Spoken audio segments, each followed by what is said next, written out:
Did you went to the store? If that sounds correct to you, we have work to do. If you say, did you went to a native speaker, they immediately know you're a beginner. It is the #1 mistake we hear. In this video, we are going to delete this error from your brain forever and train your brain to use simple forms. It is the most common error we hear at English Dose Radio. Here is the plan. First, the time machine concept to explain why we don't use the past tense twice.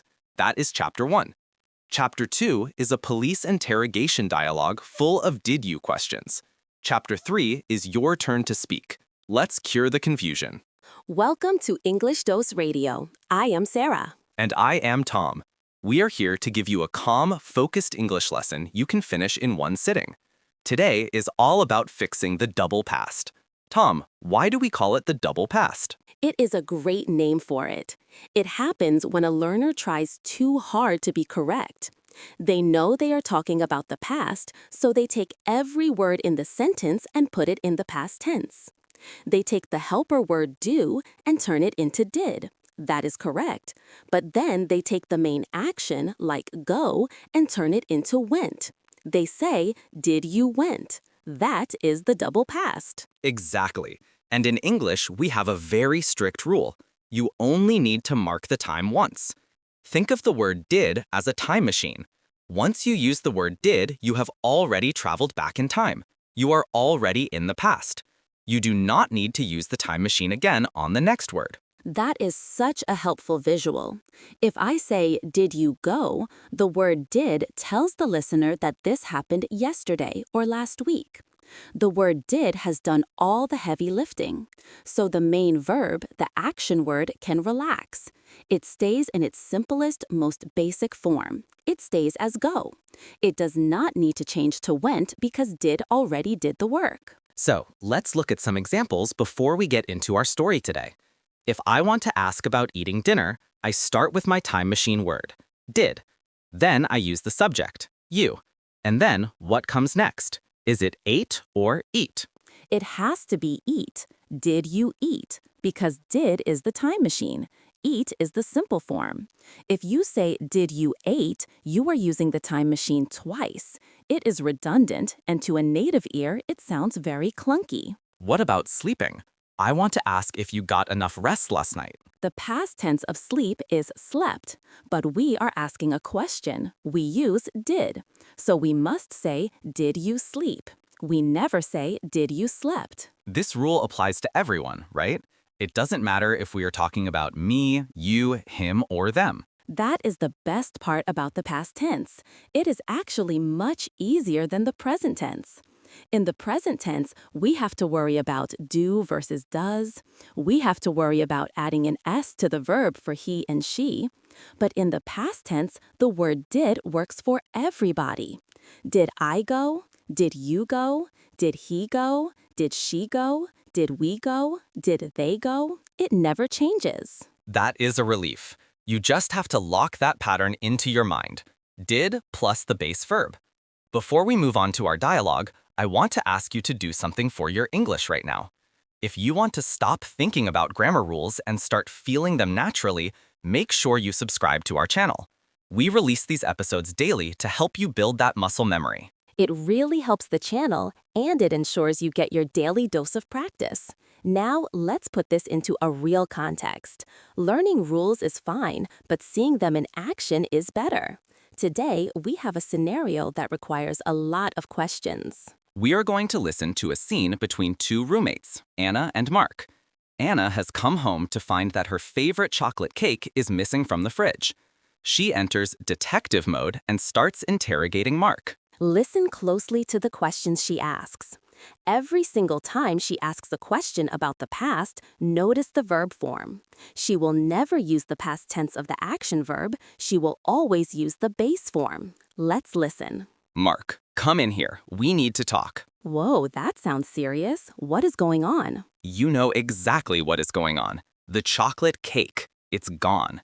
Did you eat it? Me? No way. I didn't touch it. Really? Because you look guilty. Did you see anyone else in the apartment today? No, I didn't see anyone. I was in my room working all morning. Okay, Did you leave your room at all? Yes, I left to get water, but I didn't open the fridge. Did you hear the fridge door open? Now that you mention it, I did hear something, maybe around noon. Aha! So you were here. Did you check the kitchen when you heard the noise? No, I didn't check. I thought it was you. It wasn't me. I was at work. Wait a minute. Did you bring your dog over today? Oh, yeah, I did bring Buster over for a few hours. Did you watch him the whole time? Well, I did take a nap for 20 minutes. Mystery solved. Your dog ate my cake. Okay, let's pause there. Poor Buster. He is going to have a stomach ache. But did you catch the grammar? It was rapid fire. It was. Let's break down a few of those key sentences. Anna started with the big question. Did you eat it? Notice she didn't say, did you ate it? Ate is the past tense. Eat is the base. Then she asked, did you see anyone? The past tense of see is saw, but because we have did, we must use see. Did you see? Mark replied with a negative. He said, I didn't see anyone. This is the other side of the coin. The rule works for questions, but it also works for negatives. This is where so many students get tripped up. They think, okay, I understand questions, but when I say no, I need to use the past tense, right? No. The word didn't is just short for did not. It still contains our time machine word did, so the rule remains the same. So if I want to say I went to the store, that is positive. I use went. But if I want to say the negative, You say, I didn't go. You cannot say, I didn't went. it sounds so simple when you explain it, but in the heat of conversation, our brains want to grab that past tense word. We want to say, I didn't saw him because we know it happened yesterday. You have to fight that urge. Trust the word didn't. It handles the time for you. In the dialogue, Mark said, I didn't open the fridge. He did not say, I didn't opened, no ed ending, just open. Then Anna asked, did you hear the fridge door? The past tense of hear is heard, but she used the base form, hear. Did you hear? And finally, the breakthrough. She asked, did you bring your dog? Bring is the base, brought is the past. She used bring. And Mark admitted it. He said, I did bring Buster. Now that is interesting. He used did in a positive sentence. Why? That is a special case for emphasis. Usually, positive sentences just use the past verb, like I brought the dog. But if you want to be emphatic or admit something, you can say I did bring. The rule stays the same though.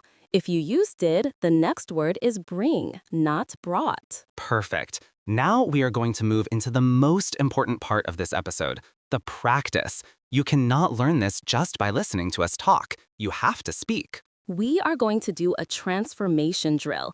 I am going to give you a positive sentence. It will be in the past tense.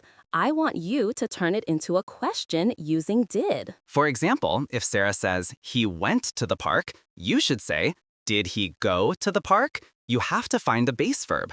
We will leave a short silence for you to speak, and then I will say the correct answer. Are you ready? Let's try the first one. She bought a new car. Ask the question. Did she buy a new car? Good. Did you catch the change? Bought became buy. Let's try the next one. They found the keys. Did they find the keys? Found becomes find. Next one. He wrote an email. Did he write an email? Excellent. Wrote becomes write. Let's try a harder one with an irregular verb. She caught the ball. Did she catch the ball? Caught becomes catch. Okay, let's switch it up. Now we are going to practice negatives. I will give you the positive statement, and you have to deny it. You have to say it didn't happen. So if Sarah says, I liked the movie, you will say, I didn't like the movie. Remember, drop the D or ED ending. Here we go.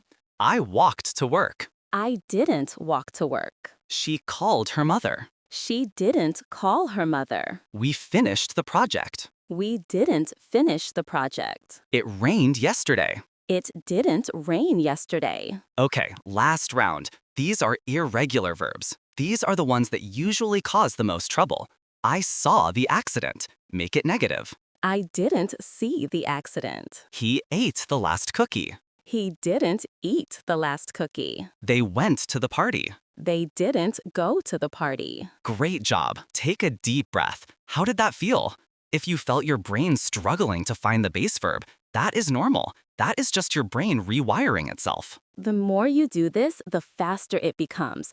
You won't have to search for the word go, it will just appear on your tongue. The key is to trust the auxiliary verb. Trust did. It is strong enough to carry the past tense all by itself. I want to address one final small detail before we finish. Sometimes when you are speaking fast, the word did can sound very short. In American English, did you often sounds like didja or even ja. That's true. Did you eat might sound like did ya eat or even ja eat. Even when it is reduced like that, the grammar rule does not change. Even if you can barely hear the word did, it is still controlling the sentence. The main verb must be simple. Ja go, ja see, ja know. Don't let the speed confuse you. The structure is solid. So, next time you are telling a story about your weekend or asking a friend about their vacation, pause for a split second before you speak. If you start your question with did, remind yourself, keep it simple. No double past. No did you went. No did you saw. Just did you go, did you see. We recommend listening to this episode one more time tomorrow. Repetition is the only way to break old habits. If you have been saying did you went for years, it will take a few tries to stop. And if you found this drill helpful, please like this video. It helps other learners find us and fix their grammar too. We are English Dose Radio, and we are here every day to help you improve. Thanks for practicing with us. See you in the next episode. Goodbye.